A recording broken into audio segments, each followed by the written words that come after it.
This is my 2001 Lexus LX470. It's got 287,000 miles, all original. And it is in rough shape. Do a quick walk around.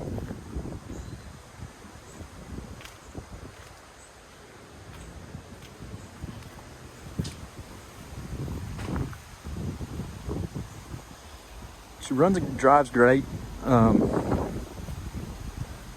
Missing some trim up here in the front. Bumpers are all kind of torn up.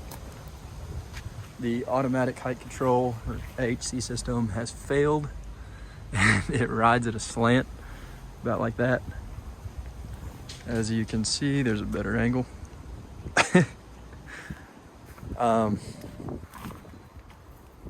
It's just tired. It's worn. The previous owner put 4Runner rims on it. I believe they're 20-inch rims. I mean, it's just tacky. This thing's meant to be off-road. Go inside. And the interior is the worst part. I mean, it is just worn out. She's tired. Cracks all over it. See, tried to duct tape it, but it's still there. The cushion's still in it and everything, and third row seat's still there. We'll open up the back. Got a pretty big dent in the body right here.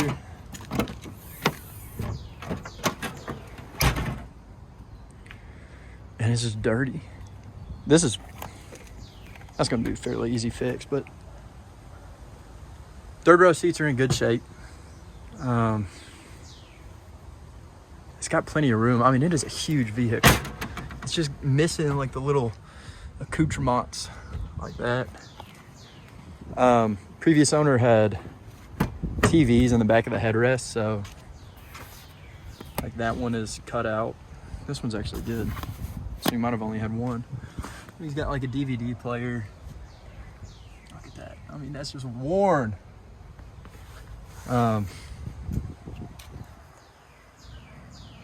Rough shape, man. It's dirty as hell. So I've owned the vehicle for about 4 months, give or take. I bought it from a man in Kentucky.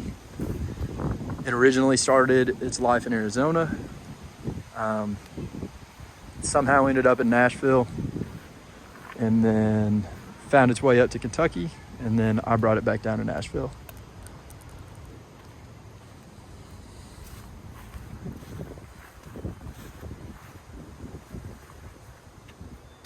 So here we can see it's got new head unit. The speakers are really good. 4-wheel drive still works, and it's got the center locking diff. So I've been daily driving it until the automatic height control failed. And I thought, man, this thing's too cool just to let it sit, fix the automatic height control. That sounds lame. So I think I'm gonna lift it. Actually, I know I'm gonna lift it. And right here is the 2.5-inch foam cell pro coilover shocks and torsion bars from Ironman 4x4. So I'm thinking we're just gonna put this thing up in the air, get some small rims, big tires under it, fix some of these dents, correct the paint, get rid of that side step, maybe either fix the original bumper or get an aftermarket one. Definitely get that trim piece.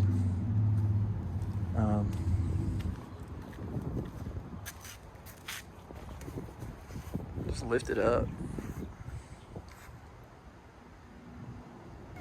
All right, so I got everything out of the car. Got all the tools I'll need right here. 2.5-inch lift right here, torsion bars. And then I went on Marketplace and I found some Sequoia stocks, $25 each, rim and tire. They got Wranglers on there, I believe they're 32s. So just something a little beefier, something with a smaller rim, 2 inches smaller. It's gonna look a little bit better, clean that up a lot. So I guess first we will jack the car up and start emptying the fluid from the AHC system. All right, she is all jacked up, literally. Toyota stocks came off, or the 4Runner stocks came off. Here's my helper, Cash. You're getting a big old drink of water. Hey, buddy. So, I mean, just based off the first diagnosis, it looks definitely like a failed AHC. Looks maybe some other things. Got some gunk back here in the CVs. Stuff that will just need some attention when I can get to it. But now it's time to take this fluid out. All right, so got all the fluid draining from the AHC pump.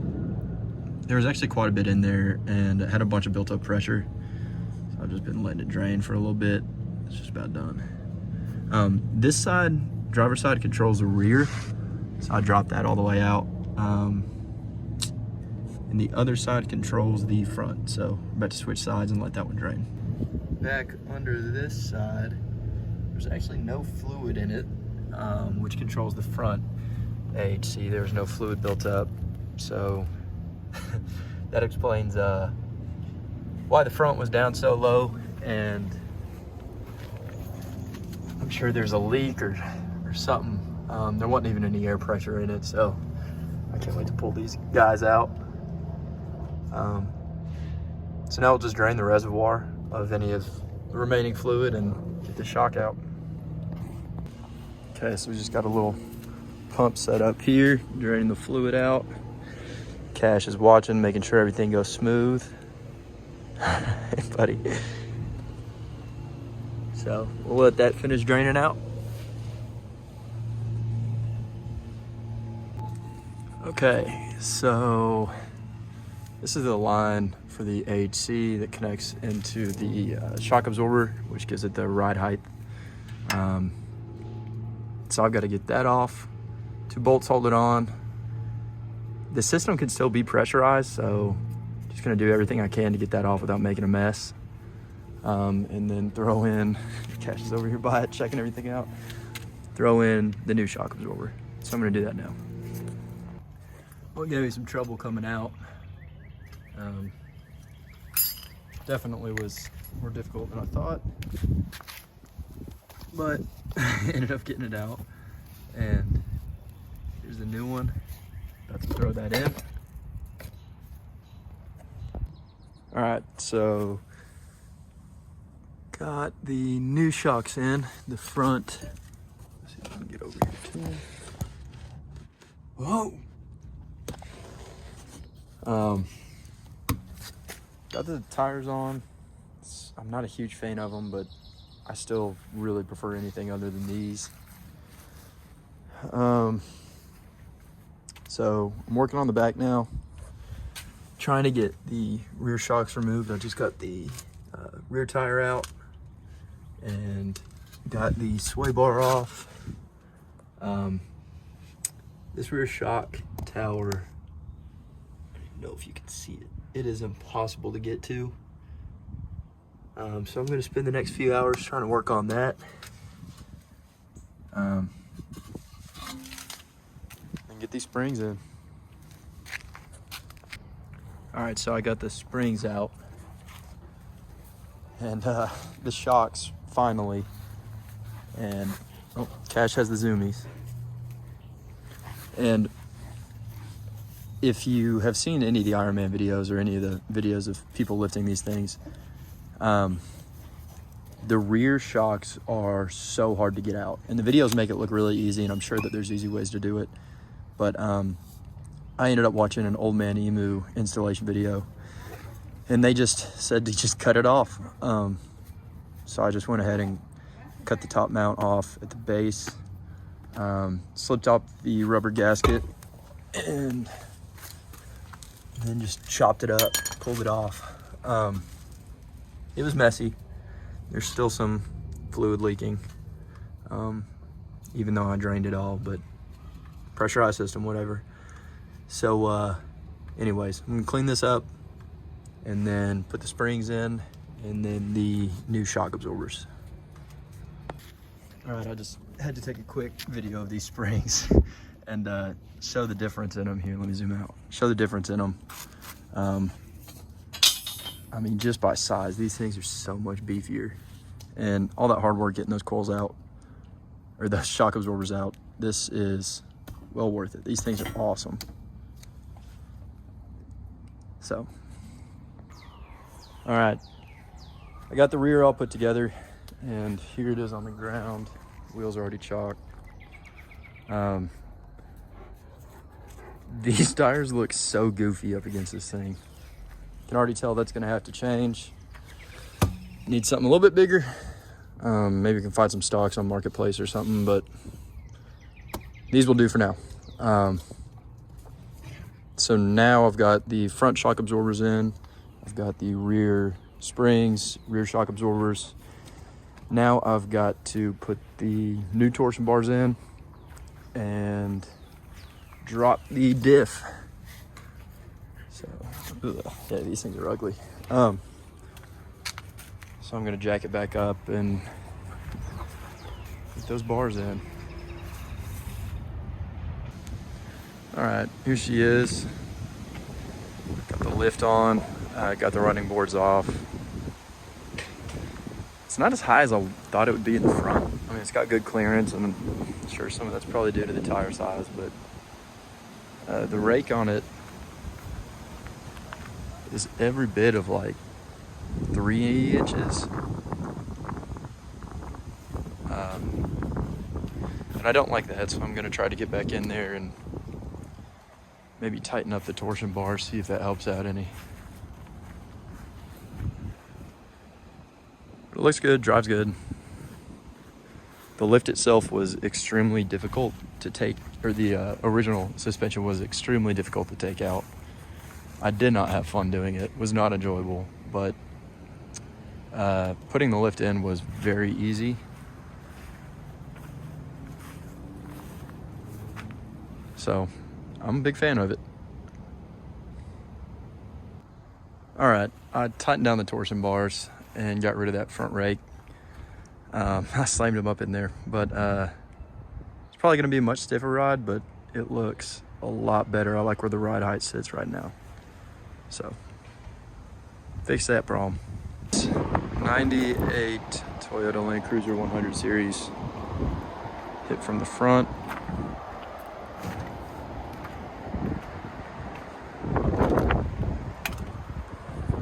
Did go ahead and give it a look underneath, and she's pretty rusted out.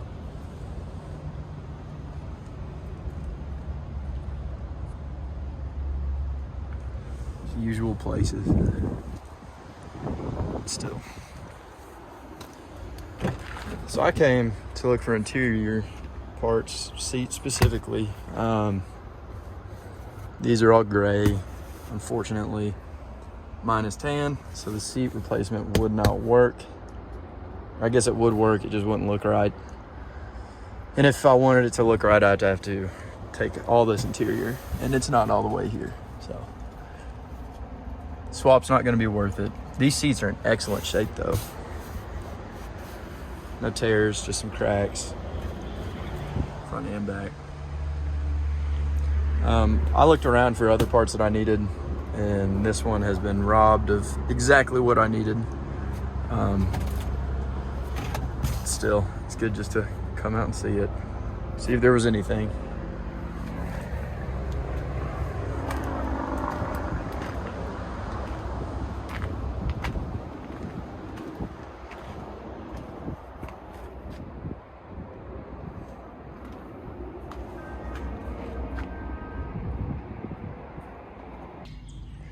So I pulled out the old interior, so it was just cracked and gross and has good foam, but the leather is just destroyed on it. And went back to the junkyard and Picked up the gray seats. They're dirty, but I mean in excellent condition. Came out of that Land Cruiser. Yes, it is ugly because it's two-tone tan with gray seats, but honestly, after a good cleaning, maybe replace the center console if I can find one. I'd much rather have different colored seats than I would rip seats. I don't really care that much about the color. I just more care about not having the rips. When I go to sell this, eventually, I will just include the tan seats with it. And when I was looking into reupholstery, the seats, just like the covers for the two fronts were like $500, and the reviews were saying that they last like 2 or 3 years. And then the back seat is like another $500-600. Complete interior from a wrecked one on like a parted out Facebook forum was like 1,000 to, I saw one for 2,200, and it was in Mississippi, so like 800 miles away. When I went to LKQ and got these seats for a total of $130 for the whole thing. So I'm riding with that.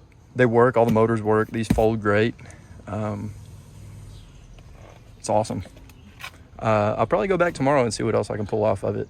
It was picked over pretty well, but I can't believe the seats were there. Obviously the headrests were gone, but everything else, she's starting to come together. All right, so I got a matching set of KM2s. I believe they're 32s, it might be 33s. Real good tread on them, and then I found a set of stocks. Altogether, I paid $350 for the stocks and the KM2s. I ended up selling the Toyota stocks that I had purchased for $250. So I made 50 bucks on them, and all that money just went towards these new tires. So I'm about to go and get them on these wheels and then on the Lexus. First look with the lift, tires, and stock rims on it. I'm going to pause right here and explain exactly how I got to these tires. So here goes that story.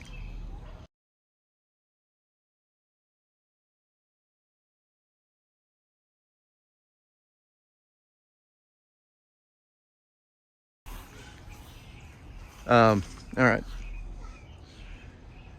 I love it. It is an actual monster truck. I went with these rugged Americases. Fine. They're 33s. I actually love them, even if they are just like some Linglongs. Tread pattern's great, aggressive stance, awesome tire. I also think it looks good on the stocks. For the price, love them. The lift kit, amazing. Interior, gray. Just got stuff coming out of it now. So I think my next focus is going to be fixing these bumpers and finding this piece. I found a couple on eBay. Right now, I'm just gonna hot glue pop some of these smaller dents just before I can start going to work on that guy. But there's not many, just a few before I start buffing. I'm gonna see if I can't buff out some of the swirl and shine this paint up. All right, so I got these trim pieces for the front bumper. They started out looking like this. And then I found the paint code was Toyota 202. So Duplicolor had that at AutoZone. And then I just shot it with some clear. Some regular Home Depot clear. Anyway, so I'm letting these dry. I don't expect them to turn out perfect. I didn't pre-prime or anything. I just left it with the factory primer that I purchased these parts with.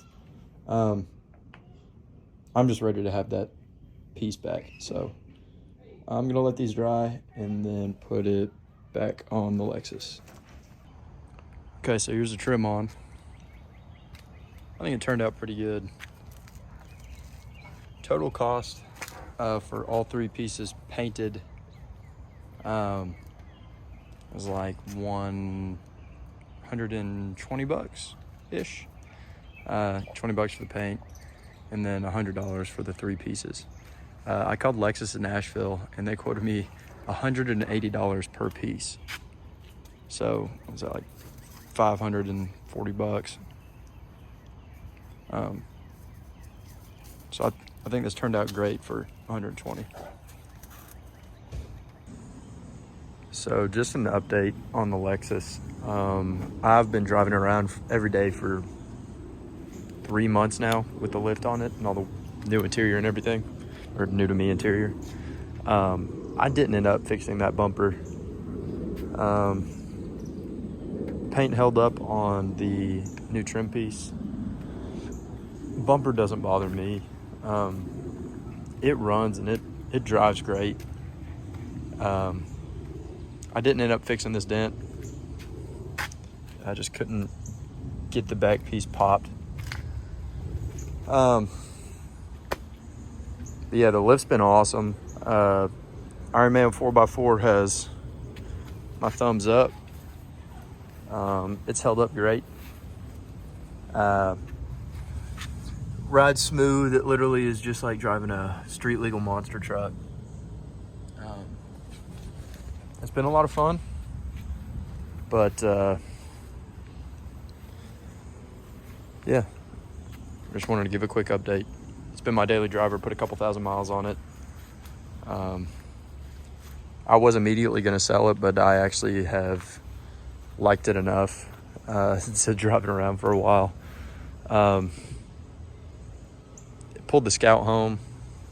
Tow's great. Even with the lift, it did great. But now I think I'm gonna post up for sale and move on. I'd like to put that money back into the Scout.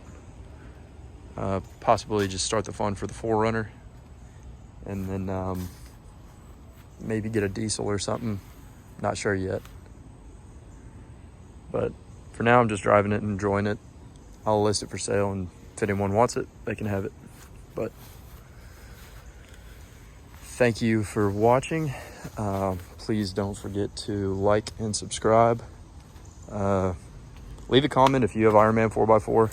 I know that they make a bunch of other parts for Toyotas and Land Cruisers, so definitely leave a comment and let me know what you like about them, what parts you have. Send me links to other videos. I love to see other people's builds and stuff. So until then, we'll start working on him next. We'll get that engine running.